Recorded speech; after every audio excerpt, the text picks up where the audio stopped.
Welcome back to the Wyatt Claypool Show, everyone. I haven't made one of these in a while because, frankly, whenever Canada's parliament is out of session, Canadian politics get very boring and sluggish. But today, we actually have a lot to talk about. Parliament is back in session, and the Conservatives and Liberals are really going at each other hard. I don't want to talk too much about question period because, frankly, you kind of know what happened. Pierre Poilievre goes after Justin Trudeau for being stupid and incompetent.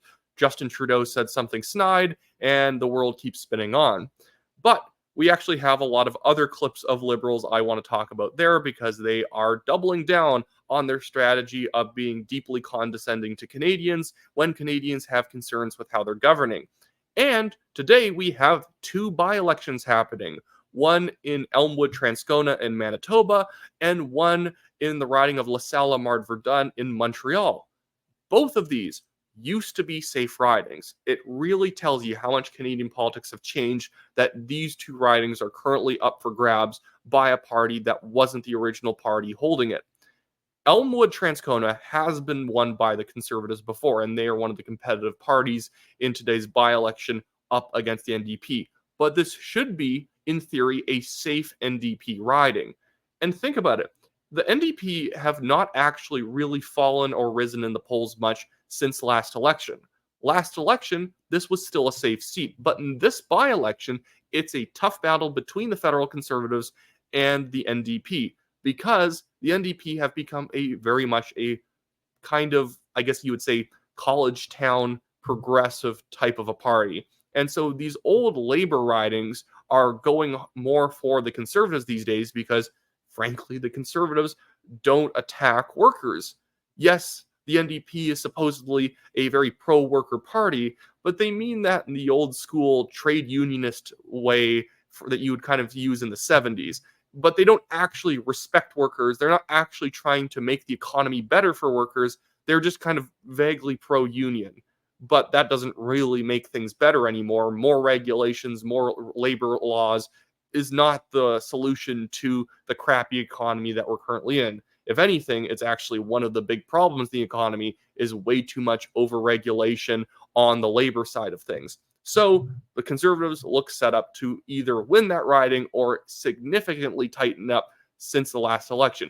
This is a riding that the NDP would usually win with like 48% of the vote, and the Conservatives would come in around 25%, 28%, a very healthy margin for the NDP. I honestly don't care as much about that by-election result. The one I really care about is this one happening in Montreal, because Montreal is the city of red. Even more than Calgary is with the Calgary Flames, Montreal is the true city of red because they vote Liberal every single election, no matter what the election issues are. The last election that it didn't go basically 100% red was 2011 with Michael Ignatieff's absolutely limp and flabby campaign against Stephen Harper. And it didn't exactly go conservative either. They just basically threw a couple of seats towards the NDP. But it's not really because it's not because Montreal rejected the Liberals. It's more so that they just didn't like the leader. Right now, everyone doesn't just dislike Justin Trudeau. They just dislike the Liberal brand because Justin Trudeau, if anything, was Montreal's boy. He is a Montreal MP. He made the party absolutely dominant in that city in 2015, 2019, and 2021. But now in this by-election in the year 2024, Lasalle-Emard-Verdun could go Bloc or NDP. It's not going to go conservative. Montrealers haven't gotten that cool in the last year, but at least they will potentially throw out a Liberal riding towards like another party. This riding, again, just like Elwood-Transcona, would usually go 45% towards the Liberals, 43%, with the Bloc usually coming in second with 20% of the vote, 21% of the vote. Not an overwhelming victory like some rural conservative ridings where you have people like Arnold Viersen winning 83% of the vote, and then the second place parties like the PPC with 13%. But for an urban liberal riding, it's safe. And now they could fumble it all and have the Bloc or the NDP beat them. There's three parties who are competitive in this by-election. Jagmeet Singh seems to be dedicated to try and fumble it. The man, every once in a while, will do something approximating a good move, and then will immediately take it back through the sloppiest rollout you've ever seen. So Jagmeet Singh, as we all know, has now ripped up the supply and confidence agreement between his party and Justin Trudeau's Liberals. And now he's also ostensibly against the carbon tax, at least on consumers. But in this by-election, when he should be, in theory, I'm a conservative, I want him to fail all day. But in theory, if you are an NDP leader running against a very unpopular Liberal leader, you think you would be trying to tack to the middle a little bit, at least in affect. Come off like the new party for center-left middle-class people who are struggling. Instead, Jagmeet Singh is running a candidate who doesn't even have, I believe, the Canadian flag on his campaign office windows. He has every other flag but the Canadian flag, and his campaign literature literally features the Palestinian flag behind him in the background. No Canadian flag in sight, because the NDP, as I was saying regarding their problems in Elwood-Transcona, are no longer, like a labor rights party or a party for blue-collar workers. They are a party for obnoxious urban progressives, for people who are living in college towns and people who are out-of-touch granola-type socialist voters.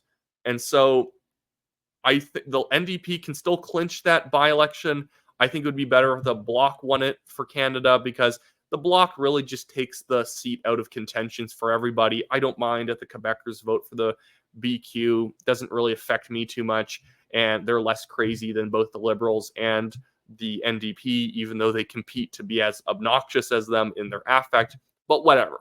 So that will be interesting to talk about tomorrow, regardless if the Liberals are able to hold on in that riding in Verdun. It's still pathetic that it's even going to be as tight as it is. I hope they lose, and I hope Justin Trudeau resigns. I know there's a lot of conservatives out there who want Justin Trudeau to stick around because it'd be cathartic to beat him in 2025. But I want to re-mainstream the idea that when you suck as a leader, especially if you're the prime minister, and you've been sucking for almost 9 years or 8 years straight, you should leave. We need to normalize people leaving who are bad at their jobs. But now, I want to jump into what's happening right now on Parliament Hill between the Conservatives and the Liberals. I'm not going to talk about too many clips from Question Period because, frankly, you guys know what's being said. Pierre Poilievre is going to stand up and say that Justin Trudeau's incompetent and a fool. Justin Trudeau is going to stand back up and answer him by being super snarky and not really saying anything. And it's just going to keep going back and forth. But I do want to talk about this exchange, and I thank Cat Canada from the Counter Signal for clipping it. Go give Cat Canada a follow. She has a really good X account, has good content. Justin Trudeau here talking about why climate change should be the biggest issue in this next election, and really he's doing kids a favor by bankrupting them early in their lives, because climate change would be so much worse even if he doesn't do what he's doing, even though the carbon tax doesn't actually help anyone, doesn't reduce the temperature of the planet, whatever. But here he goes. Climate change costs money. And what would cost the most money to Canadians at all is his do-nothing climate plan. Newsflash, when the Toronto subway gets flooded, it costs money. Newsflash, when forest fires hit communities across this country, it costs Canadians money to rebuild. When you have droughts that hit farmers and agriculturists across this country, it costs money. What doesn't cost money is putting money in 8 out of 10 of the money of Canadians' pockets with the Canada Carbon Rebate to support their families and fight climate change. Before I get to Mr. Poilievre's response to this, I always love the fact that Justin Trudeau is in such a bad political position right now in order to defend his carbon tax, because he has two different bases within his party that want two different things. He has the hyper-environmentalist group who doesn't actually care about the economic well-being of most Canadians, and they just want oil and gas crushed. And so he's arguing that we can avoid subways flooding and natural disasters if you pay a bunch of money to the government, because somehow the climate cares about what the government taxes people for. So that's going to somehow stop all these environmental disasters from happening. And then he switches and says also 8 out of 10 Canadians are benefiting from it. So how are you incentivizing people to use less carbon, to emit less, if they're just getting the money back anyways? It's a completely nonsensical position that he's holding, that he's both incentivizing people to use less carbon, to burn less oil and gas products. At the same time, people are being benefited. They're actually not being benefited at all, but at least from the rhetorical position that Justin Trudeau's in, his own position doesn't even make sense. The Honourable Leader of the Opposition. Mr. Speaker, the Prime Minister just proved my point. His tax doesn't stop floods, fires, or droughts. All it does is create more poverty. This also from a high-flying, high-taxing, high-carbon hypocrite who flew 92,000 kilometers in a fuel-guzzling, tax-funded private jet while he taxes single moms and seniors for heating their homes. Now, carbon tax Carney wants him to put the tax back on home heating oil. Will he reject carbon tax Carney and instead allow Canadians to choose to axe the tax? And good response. And this is why I'm not really going to play many clips from question period. You know what's happening in question period. Justin Trudeau's getting absolutely battered, and he's just being a snarky jerk in response. But I do want to jump over to another Liberal saying something outside of question period, and that is one of our favorite Liberal MPs, Karina Gould, who, yes, she indeed did post this clip herself. And this is basically the theme of this episode of the Wyatt Claypool Show. The Liberals are proving that they're incapable of change. They're going to keep being condescending until Canadians send them packing in 2025. They are incapable of being able to actually see eye to eye with their fellow man. If you do not already agree with the Liberals are just going to school-marm you like this and pretend you're stupid and hope that you basically just go away and, I guess, bow to their superior intellect. It's obnoxious, and this is what Karina Gould has always been about. I think you've seen clips of her in the past trying to talk down to the Conservatives like they're actual school children. It doesn't work because people actually like the Conservatives. So when Karina Gould keeps doing that, like she's about to do here, she's condescending to Canadians who vote Conservative, which is about 50% of the country at this point. What I heard yesterday from Mr. Poilievre was so over the top, so irresponsible, so immature, and something that only a fraudster would do. When he is focused on having an election on the carbon price, what he's trying to do is distract Canadians from his real agenda. By the way, I thought it was now called the carbon rebate, but Karina Gould is letting the cat out of the bag once again and referring to it as the old thing, as a price on pollution, a carbon price. When he talks about the fact that, he cares about how Canadians are feeling in difficult economic times. That is a fact. He actually, in fact, does care about those things. What plan does he put forward? When it comes to our seniors, the only thing that we've heard is that he wants to raise the age of retirement, cut pensions, and remove their access to dental care. When it comes to families who are struggling, what are his plans? Get rid of affordable childcare and scrap the school food program? When it comes to making sure that Canadians have access to good quality information in a time of incredible disinformation, what does he propose to do? Defund the CBC. Why does she think that this is going to play well? Nobody likes the CBC. And you can poll people, say, do you think that does the CBC make you feel patriotic as a Canadian? And a polling firm will get back that 72% of people say they like the CBC, or yes, it's a Canadian institution. Because some people remember them back in the 80s, 90s, and early 2000s when they used to not completely suck. But nobody watches them. That's the real poll question. That's the real poll of who likes the CBC. How many people watch them per night? And it's 100,000 people might watch them in a night. And that's not concurrent. That's overall viewership in a night is 100,000 people. In a country of 42 million people, nobody watches these people. Nobody watches the National. And the thing is that what she's doing throughout this entire clip is just listing bloated liberal programs that haven't made people's lives better. Can she answer that question? You guys have more spending, more social security spending, more social assistance spending than ever before, and people are worse off than they've been in decades. Can you answer why your programs haven't accelerated us towards the sky in terms of our prosperity? Oh, the conservatives are gonna cut dental care and the food program. Good, good. It's costing too much money. You let people spend their own money, and then they might be able to afford all those things themselves. Notice how when Stephen Harper was the prime minister, we didn't have problems affording groceries and rent and people being able to go get their own dental care. It was very affordable because people's dollars went further. It doesn't matter if you throw money at people if the dollars stop being worth anything. I think I saw the other day, it was like getting just a cheeseburger from McDonald's is now like $3.99. I think it wasn't that like an item back in the Harper days that was literally $1.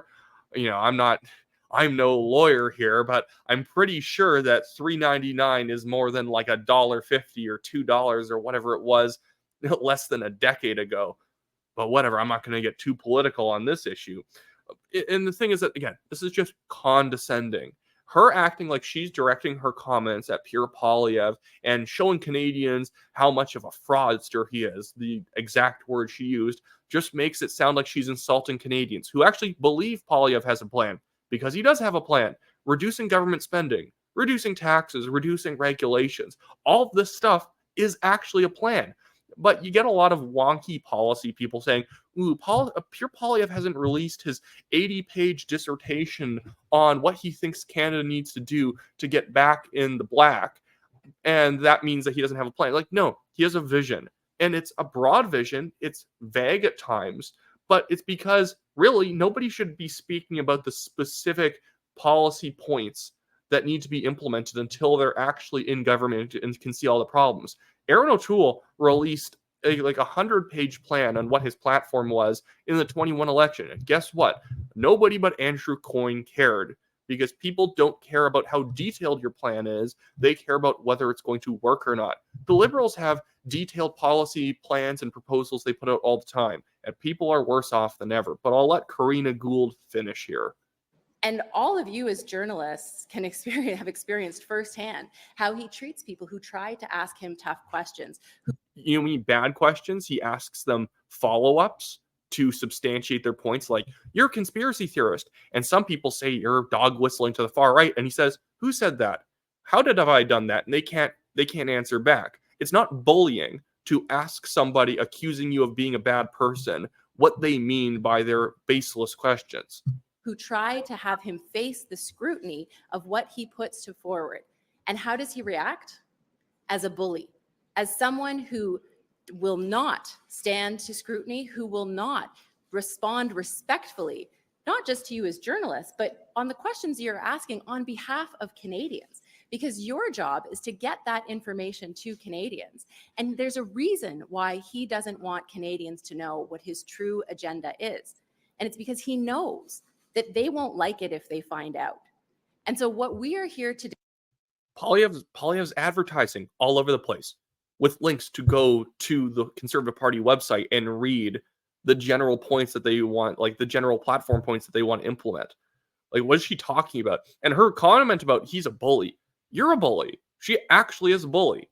She's actually, like many of her allies in the media, bully anybody who disagrees with them. They imply you're a bad person. They accuse you of being a far right. It's, in fact, bullying to accuse somebody who's not bullying people of being a bully. Today, as Liberals in this House going to do, and what we're going to be doing moving forward, is to make sure that we stand up every single day for Canadians, that we push back on his bullying tactics, that we push back on his irresponsible and immature antics in this place. We have an important role to do as parliamentarians, and that is to work hard for Canadians. We have an important job. That important job is to work hard. She almost sounds like Kamala Harris here. We know our task, and we know that Canadians know that we need to work hard for them to get stuff done. What I want them to work less hard. That would actually make things better. Things get better in Canada every time Justin Trudeau goes on vacation. So that's where I'd disagree with Pierre Poilievre. I don't want to shame Justin Trudeau for taking a lot of private jet flights. I want him to take more because that means he's not in the country as often. Anyways, but now I want to jump over to Chrystia Freeland, who's actually asked a good question by a Toronto Star journalist, which actually shocked me.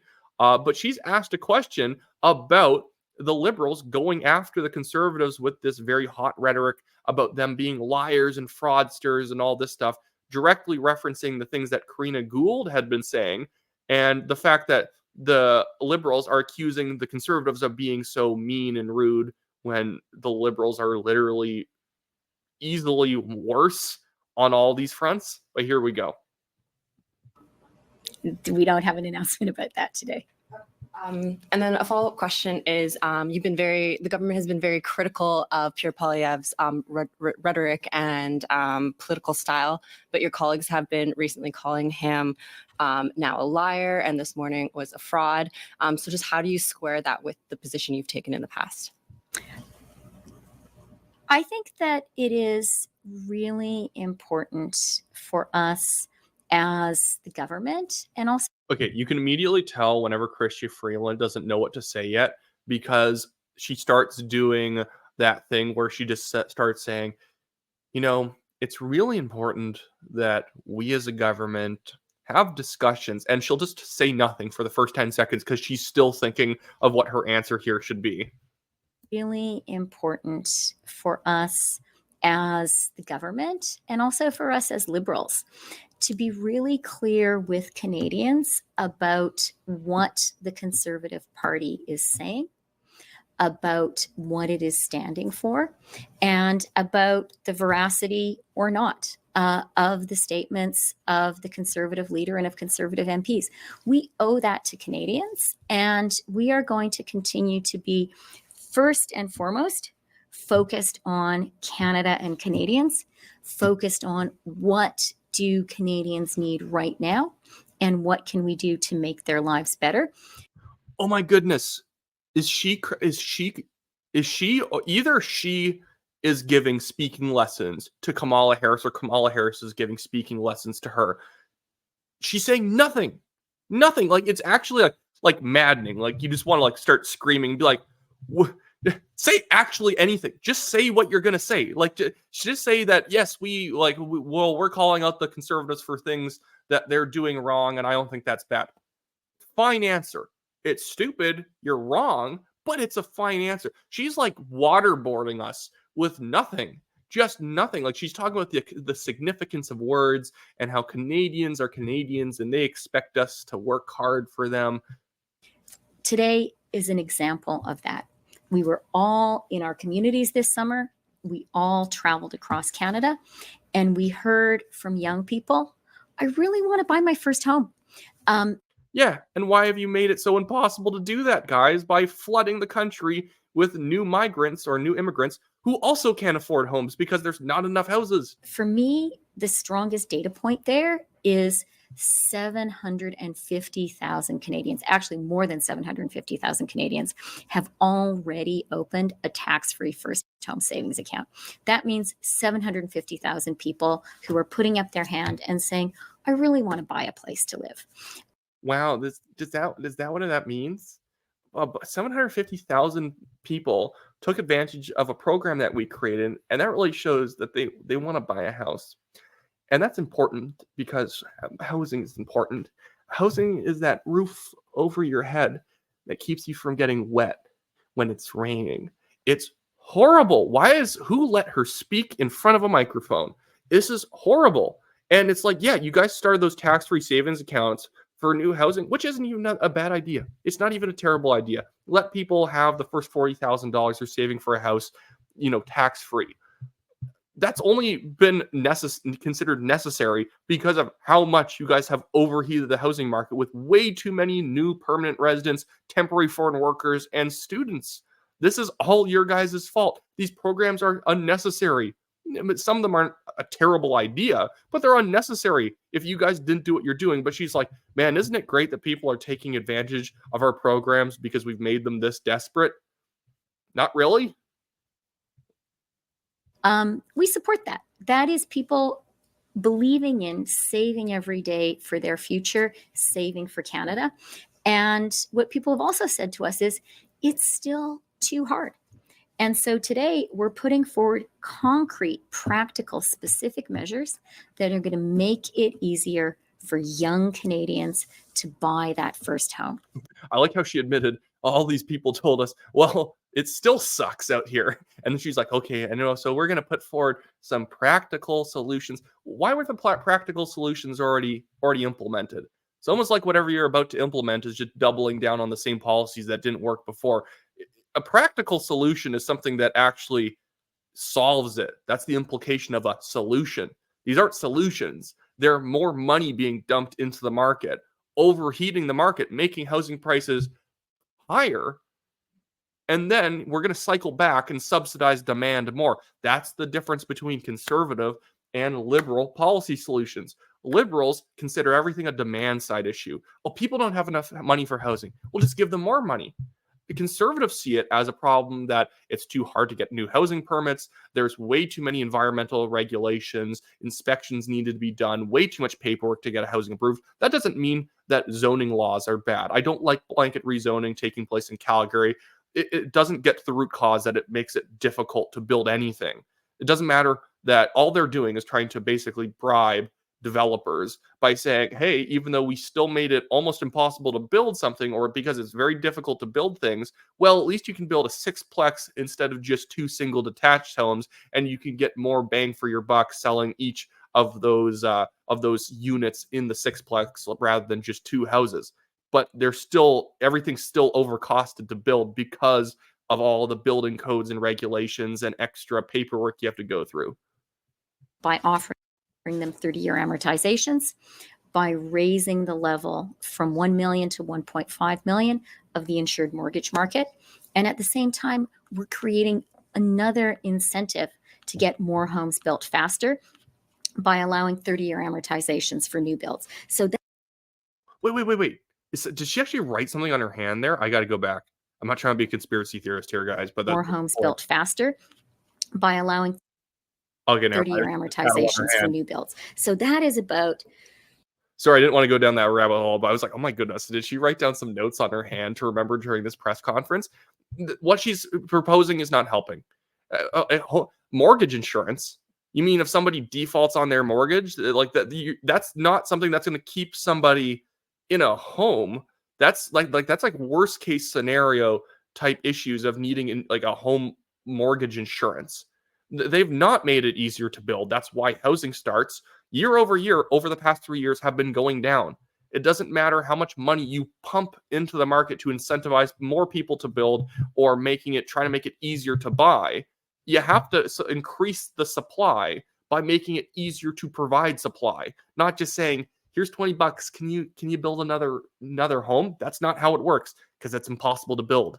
It doesn't make it better. It truly is like seeing hyper-privileged, hyper-wealthy people just thinking that if they throw money at the problem, it'll go away. Like at some point, the money's not the problem. The problem is the problem. You can't solve it just by dumping money on it. Anyways, yes, the Liberals have not learned anything. They have not learned anything, both in being extremely condescending, like Karina Gould was and Chrystia Freeland was there, but also doubling down on the same stupid non-solutions that they have on things like housing, and doubling down on things like the carbon tax that Canadians have gotten back to them on time and time again, saying they don't like it. They don't believe the lie that they're making more money on the rebates than they are being taxed through the carbon tax. But Trudeau, now, I guess because Jagmeet Singh has abandoned the carbon tax, he thinks that he can now pick up a bunch of Jagmeet Singh's environmentalist supporters. I don't even think that's exactly going to be possible, because I think even the environmentalist types, there are some hardcores who are going to abandon Jagmeet because he's no longer a big environmentalist, but Jagmeet's probably going to actually win over some middle-class liberal voters who are secretly against the carbon tax but don't want to voice it. But they'll go vote NDP because for some reason they're insecure about voting conservative. And in all this, conservatives are going to benefit the most because everything is complete chaos on the left side of the aisle. And the only party with an actual stable vision of what they want to do with the country are the Conservatives. And it's a good vision, but in terms of the political strategy here, usually conservatives, bad conservative strategists like Fred Delory and others, would be saying, tack to the middle, to go and try and occupy the territory that liberals are giving up. Pierre Poilievre has been making the right moves on actually tacking towards the right, having more principled conservative positions, having a strong platform that he personally is passionate about, and having Canadians come over because they like his vision and his passion, rather than just having watered down liberal policies. And you hope that since that you've lined yourself up slightly to the right of the liberals, that when liberal voters walk away from that party, they'll naturally come to you first. Didn't work for Erin O'Toole, and Pierre Poilievre is proving the opposite strategy to be successful.